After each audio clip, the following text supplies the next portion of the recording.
Welcome back, Financial Issues. I'm Dan Celia. Hey, it's Friday. Friday's Rapid Fire. We're going to try to get to as many questions as we can. We're going to start early. Now would be a good time to cue your call up, 866-300-9298. I say that because there are no calls in the queue. So whoever gets in first is going to be the first one we go to, 866-300-9298. And it is Friday. Friday means we try to get to as many calls as possible. I just said to Devin, I almost wish it would rain again. I don't really, but I mean, we had 8 inches of rain on Wednesday, rained all day yesterday. I mean, it's been crazy. But my allergies are tearing me up. So forgive me today, as I've had a couple good allergy days this week, and I'm making up for it today. So I apologize. Well, I can't get too excited because if I get excited, I'll start coughing. But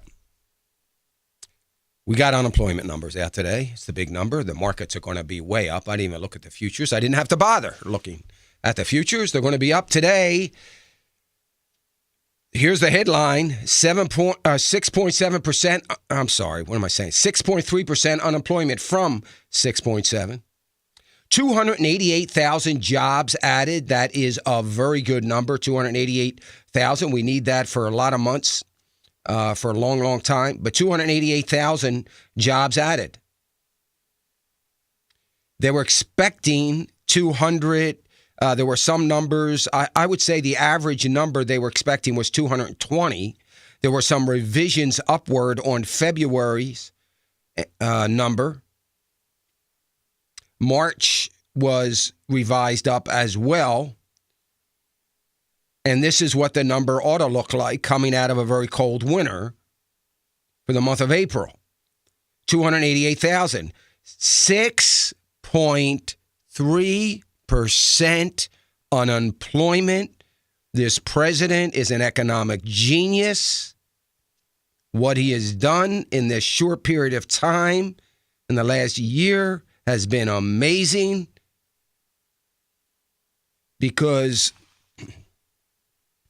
he has been able to make David Copperfield look like an amateur magician. Smoke and mirrors. Let me just give you the real numbers because I think it's important that we understand that. Not trying to be negative. I'm tickled pink over 288,000 jobs being created. Don't know if I believe the number, but I'm happy with it.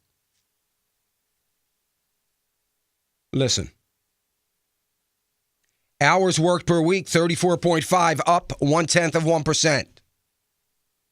Still at 34, though. Can't seem to break that. Haven't broken that in 5 years. Not good. Hourly wages, unchanged. No movement there. So we're not making any more money. Still at 1973 levels. Labor participation rate has just ticked down to November of 1977 levels. Now, I'm going to say that with a disclaimer. I don't have a whole lot of time before I go on the air from the time this number came out. I went very, very quickly through a lot of data to come up with that November 1977, 36 years ago, we had a 62.8 labor participation rate. This is down from 63.2. That's about 1 million people that are lost. No wonder the unemployment rate is down.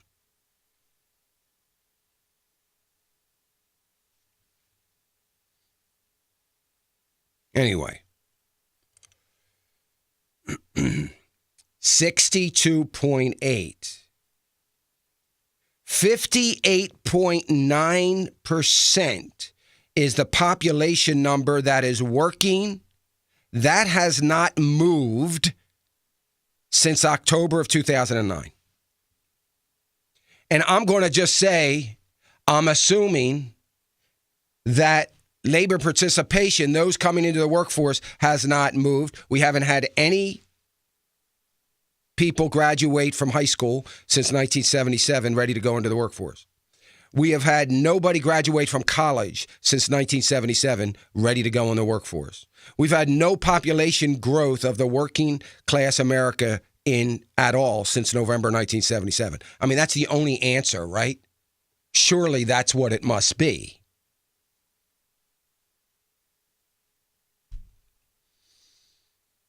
Now, wait a minute. I do have to make another disclaimer. We did have a 62.8% labor participation rate on September of 2013.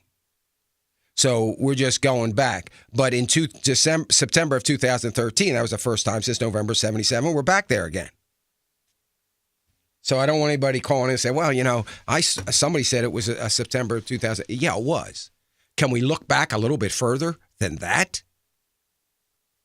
1 million people out of the labor participation rate, not to mention that long-term unemployment, those collecting unemployment rates has dropped, but they didn't enter into the workforce according to the numbers, so they've disappeared out of the workforce. Or maybe they just didn't get counted. Remember, it is an election year. Let's not forget that.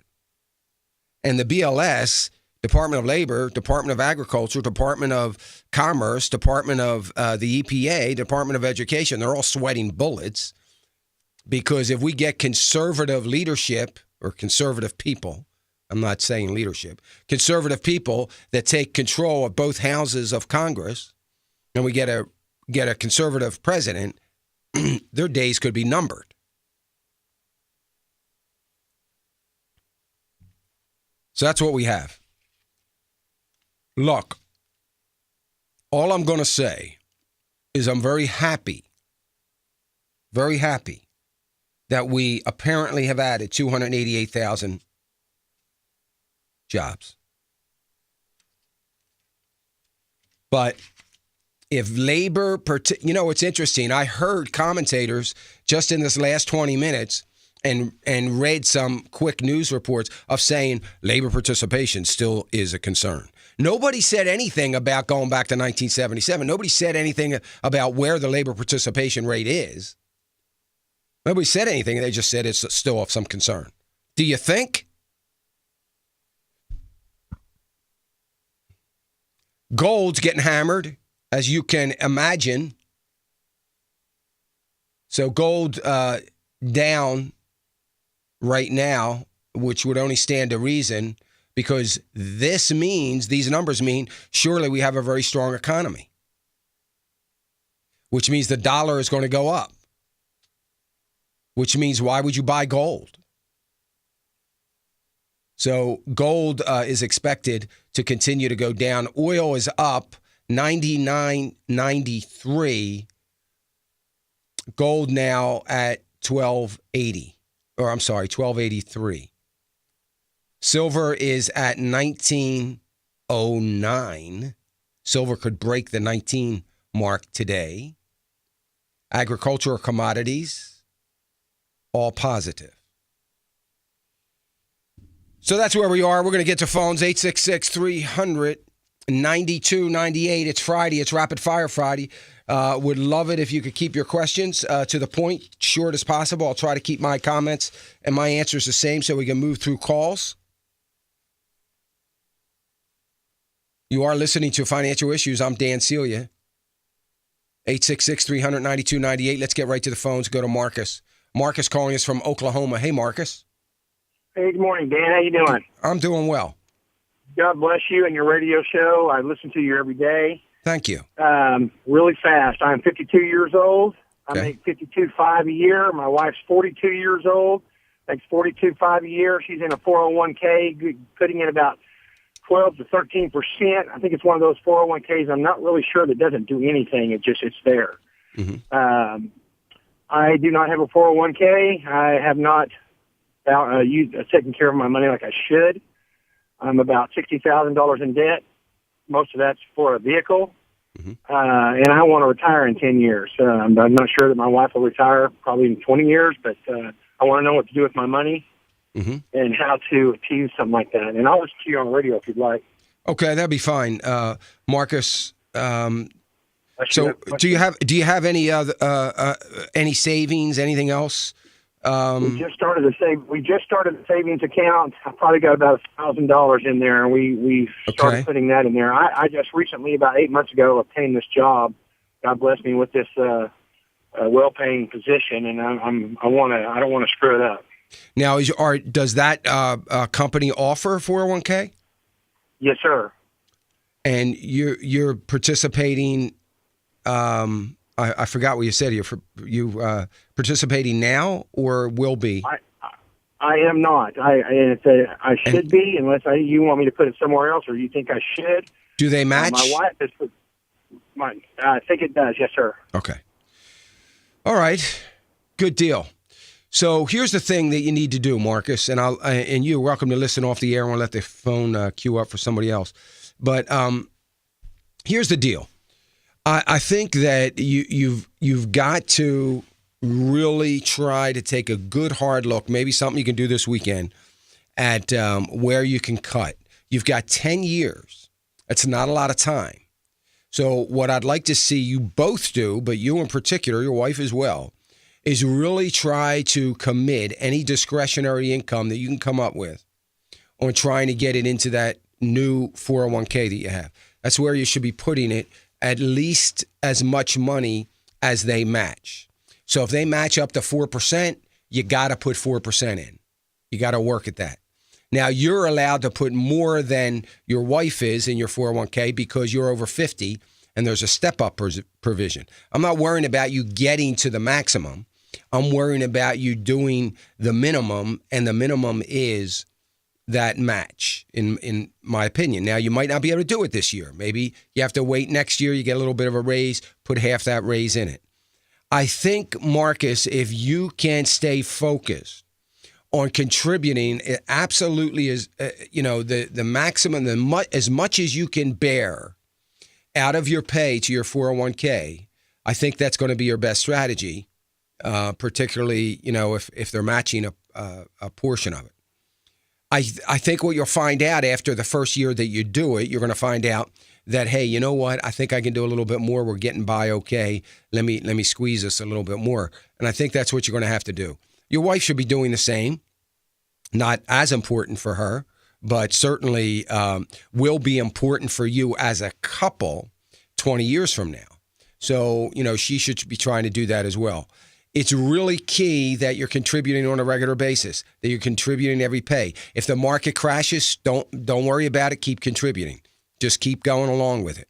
You unfortunately are going to have to get into one of their growth funds. If they have life cycle funds, a life cycle fund looks like a 2020, 2010, 2030, 2040, whatever, then you want to be in at least a 2020 fund. And get in that 2020 fund. Put all of it in there and just contribute on a regular basis. I think you'll be fine. But you've got to do at least that. That's going to be your key to having some success when you retire. The other thing is you might find you're going to have to stretch it out. You might have to wait till you're 65. That does two things. It allows you to collect Social Security at a later age, which gives you a bump in your income. And that's always a good thing. So you may want to consider that as well. If you have a good job and you're happy in it, and you keep working, you're going to be a lot better off. We're going to get right back to the phones, 866-300-9298, 866-300-9298. You're listening to Financial Issues. I'm Dan Celia. It's Friday, Rapid Fire Friday. We're going to try to take as many calls as we possibly can. We're going to be right back after this.